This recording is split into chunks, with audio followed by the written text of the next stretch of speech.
the way in which we communicate can be a great tool to get out information. And during the Ebola response, we used Twitter and all kinds of means to get out information to people. And in fact, one of the challenges we had in West Africa was the lack of these communication elements. We actually had to build radio stations in Guinea and Liberia to send out public service announcements because people couldn't hear public service announcements because they didn't have radio coverage. So, these technologies really help get out information. That's a good thing. And I will also say the technologies are being used in new ways to track these things. We were using Twitter during the Ebola outbreak to track reports of different kinds of things and so get real-time information. That's all great.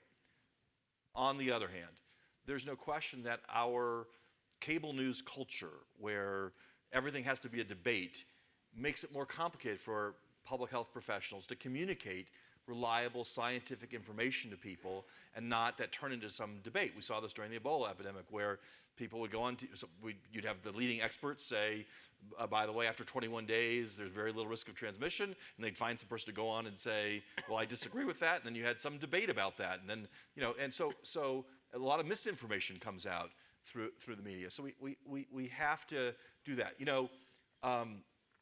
Last thing I'll say, I don't want to filibuster, but during the Ebola epidemic, people would say, I don't understand why people are getting Ebola because of these burial rituals in West Africa, because of how people cleanse the bodies before they buried them.